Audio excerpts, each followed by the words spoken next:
Assalamualaikum warahmatullahi wabarakatuh. Kami dari kelompok 12 ingin mempresentasikan tentang diskusi kami mengenai urgensi soft skill dalam dunia kerja.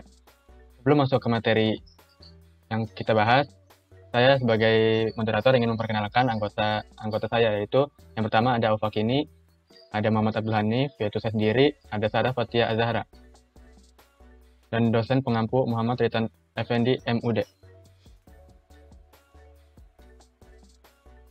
Yang pertama yaitu materi pengertian soft skill dan pentingnya soft skill. Soft skill adalah istilah sosiologis yang berkaitan dengan seseorang. EQ atau Emotional Intelligence Quotient, kumpulan karakter kepribadian, rahmat sosial, komunikasi, bahasa, kebiasaan pribadi, keramahan, dan optimisme yang menjadi ciri hubungan dengan orang lain. Dunia kerja percaya bahwa sumber daya manusia yang unggul adalah mereka yang tidak hanya memiliki kemahiran hard skill saja, tapi juga piawai dalam aspek soft skill-nya. Penelitian ini mengungkapkan kesuksesan hanya ditentukan sekitar 20% oleh hard skill dan sisanya 80% oleh soft skill. Jadi menjadi realitas bahwa pendidikan di Indonesia lebih memberikan porsi yang lebih besar untuk penguatan hard skill. Bahkan bisa dikatakan lebih berorientasi pada pembelajaran hard skill saja. Kita ingat bahwa sebenarnya penentu kesuksesan seseorang itu lebih disebabkan oleh unsur soft skill-nya. Yaitu selanjutnya, apa itu soft skill? Soft skill sendiri diartikan sebagai kemampuan di luar kemampuan teknis dan akademisnya, yang lebih mengutamakan kemampuan intra dan interpersonal. Di sini ada interpersonal skill. Interpersonal skill dibagi menjadi dua, yaitu self-awareness. Self-awareness itu terdiri dari self-confidence, self-assessment, dan emotional awareness. Yaitu, yang selanjutnya ada self-skill. Self-skill terdiri dari improvement, self-control, dan time and source management. Yang selanjutnya ada interpersonal skill. Interpersonal skill terbagi menjadi dua, yaitu diantaranya yang pertama, self-awareness. Self-awareness terdiri dari developing other, service orientation, dan empathy. Yang selanjutnya ada self-skill. Self-skill terdiri dari leadership, influence, dan terakhir conflict management. Selanjutnya yaitu realitas lapangan. Pada proses rekrutasi karyawan, hampir semua perusahaan mensyaratkan adanya kombinasi yang sesuai antara hard skill dan soft skill. Apapun posisi karyawannya, percuma jika hard skill oke tetapi soft skill-nya buruk. Saat rekrutasi karyawan, perusahaan cenderung memilih calon yang memiliki kepribadian lebih baik, meskipun hard skill-nya lebih rendah. Alasannya sederhana, hanya memberikan kepelatihan keterampilan jauh lebih mudah daripada pembentukan karakter. Hal tersebut menunjukkan bahwa hard skill merupakan faktor penting dalam bekerja, namun keberhasilan seseorang dalam bekerja biasanya lebih ditentukan oleh soft skills yang baik. Materi selanjutnya yaitu pentingnya belajar soft skill.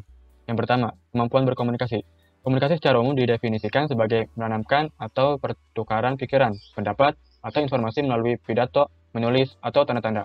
Komunikasi adalah dasar yang paling kuat dalam interaksi di setiap lingkungan seperti sekolah, kampus, dan sebagainya. Yang selanjutnya yaitu yang kedua, manajemen konflik. Sebagai mahasiswa yang sangat diperlukan kemampuan dalam menangani masalah yang sering muncul dalam setiap aspek kehidupan. Poin ketiga, kerjasama tim. Kemampuan ini sangat besar andilnya dalam lingkungan kerja. Banyak di antara mahasiswa yang cenderung berpikir bisa bekerja sendiri tanpa melibatkan orang lain, padahal pemahaman ini sangat salah. Di lingkungan kampus, kemampuan ini biasa melalui kerja kelompok. Poin selanjutnya yaitu poin keempat, pengambilan keputusan. Dalam kondisi yang mendesak, kemampuan ini sangat diperlukan. Untuk kondisi tertentu, kemampuan ini harus dibuat walaupun terkadang mengesampingkan prosedur atau aturan yang baku yang telah disepakati bersama pada awalnya. Yang terakhir ada negosiasi. Negosiasi suatu dialog dimaksudkan untuk menyelesaikan perselisihan, untuk menghasilkan kesepakatan atas tindakan, untuk tawar-menawar untuk keuntungan individual atau kolektif, atau hasil kerajinan untuk memuaskan berbagai kepentingan. Materi selanjutnya ada konsep Islam dan pendidikan keterampilan. Pengertian keterampilan. Keterampilan yaitu kemampuan untuk menggunakan akal, pikiran, ide, dan kreativitas dalam mengerjakan, mengubah ataupun membuat sesuatu yang menjadi lebih bermakna sehingga menghasilkan sebuah nilai dari pekerjaan tersebut. Keterampilan sebagai materi pendidikan. Pendidikan di samping berfungsi untuk membekali anak didik dengan pengetahuan, juga berfungsi untuk membina berbagai keterampilan pada anak didik. Untuk itu, berikut ini akan dikemukakan pengertian dan macam-macam keterampilan, serta keterampilan yang perlu dijadikan materi pendidikan menurut ajaran Islam. Keterampilan yang menjadi materi pendidikan dalam Islam. Manusia sebagai makhluk sosial dituntut agar mempunyai keahlian yang dapat dimanfaatkan untuk kepentingan orang lain. Agar dapat bermanfaat bagi manusia lain dalam kehidupan bermasyarakat, seseorang perlu memiliki keterampilan tertentu, baik keterampilan fisik maupun non-fisik. Seseorang perlu memiliki keterampilan profesional seperti petani, dokter, guru, ahli bangunan, dan lain-lain. Karena semua ini sangat dibutuhkan oleh suatu masyarakat. Dengan demikian, tuntutan agama Islam agar penganutnya selalu berusaha untuk beramal soleh dalam rangka mewujudkan kemakmuran di bumi berarti tuntutan untuk membina dan mengembangkan berbagai keterampilan yang memungkinkan terciptanya kehidupan masyarakat yang makmur dan sejahtera. Untuk keterampilan yang dibutuhkan dalam suatu masyarakat tentu saja selalu akan berkembang sesuai dengan tingkat kemajuan peradaban. Untuk mewujudkan masyarakat utama yang memiliki keunggulan dalam berbagai bidang kehidupan, lembaga-lembaga pendidikan Islam perlu memberikan perhatian yang cukup untuk pembinaan dan pengembangan berbagai keterampilan yang dibutuhkan dalam kehidupan modern ini.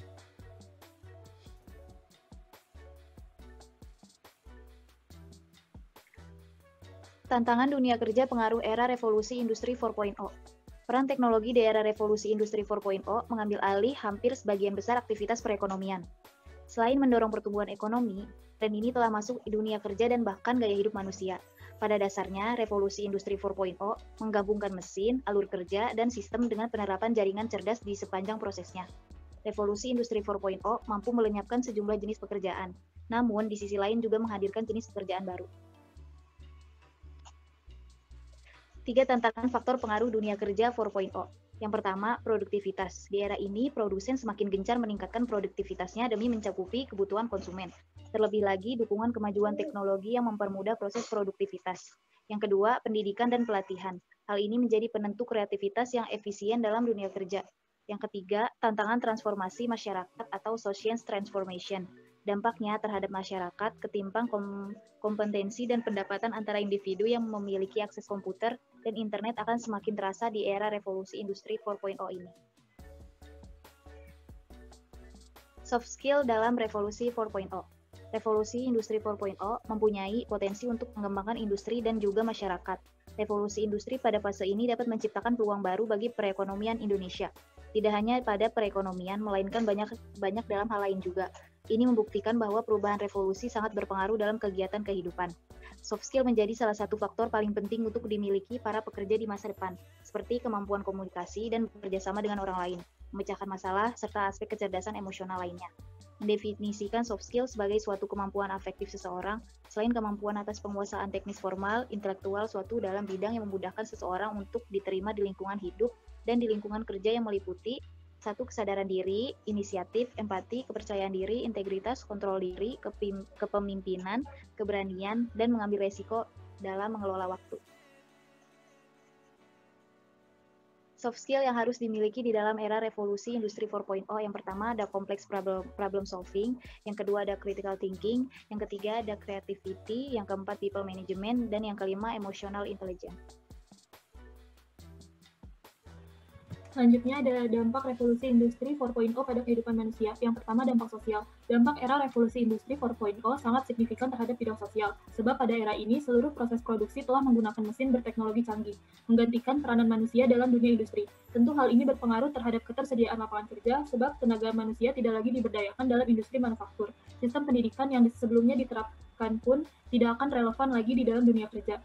Yang kedua ada dampak di bidang politik. Adanya digitalisasi memang dibutuhkan sebagai sarana pemenuhan terhadap permintaan barang dalam jumlah besar dengan harga yang mudah dijangkau masyarakat. Namun, dampak era revolusi industri 4.0 yang sangat besar adalah terhadap meningkatnya angka pengangguran yang berimbas pada perekonomian negara. Selanjutnya ada dampak dalam bidang ekonomi.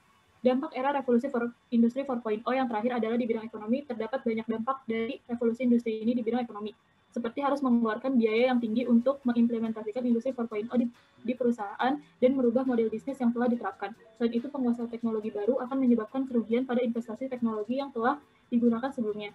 Namun, dengan menggunakan hal tersebut dapat meningkatkan efisiensi dan produktivitas. Selanjutnya ada pandangan Islam terhadap revolusi industri 4.0. Ciri-ciri industri 4.0 adalah segala aktivitas manusia serba cepat dan menuntut kecepatan, berskala besar dan mengglobal. Hal ini berdampak luas lintas batas geografi dan perubahan perilaku secara masif. Manusia selalu berkembang menuju perubahan telah menjadi tabiat yang tidak bisa terlepas dari dirinya. Dalam pandangan Islam, manusia dilahirkan di muka bumi dan ditugasi sebagai khalifah untuk mengelola alam raya beserta seluruh isinya. Untuk mengemban tugas yang amat sangat bergengsi itu dibandingkan tugas makhluk lainnya. Manusia dibekali alat organ yang sangat dahsyat, yaitu akal dan pikiran. Bekal akal pikiran ini dapat digunakan untuk mengeksplorasi, menjelajah alam raya yang nantinya akan diubah dan dikembangkan sesuai dengan kebutuhan perkembangan hidup. Keunggulan manusia dapat diraih dengan penguasaan teknologi transportasi dan komunikasi sebagai sarana mencari rezeki. Al-Quran mengisyaratkan, dan sungguh kami memuliakan anak cucu Adam dan kami angkut mereka di darat dan di laut dan kami beri mereka rezeki dari yang baik-baik dan kami lebihkan mereka di atas banyak makhluk yang kami ciptakan dengan kelebihan yang sempurna. Quran Surat Al-Isra ayat 70. Selanjutnya ada Quran Surat An-Nahl ayat 14. Alam raya beserta isinya disediakan untuk manusia agar dikelola dengan baik sebagai pemenuhan kebutuhan hidupnya. Dan dialah yang menundukkan laut untukmu agar kamu dapat memakan daging yang segar atau ikan darinya, dan dari laut itu kamu mengeluarkan perhiasan yang kamu pakai. Kamu juga melihat perahu berlayar padanya dan agar kamu mencari sebagian karunia-Nya dan agar kamu bersyukur. Implementasi dari fungsi dan tugas sebagai Khalifah fil Ardh atau Rasulullah sepatutnya memotivasi umat Islam baik secara pribadi, lembaga pendidikan maupun organisasi keumatan untuk bersungguh-sungguh mendorong dan dalam penguasaan perkembangan teknologi agar menjadi bangsa yang unggul. Sekian dari kelompok kami, kurang lebihnya mohon maaf. Wassalamualaikum warahmatullahi wabarakatuh.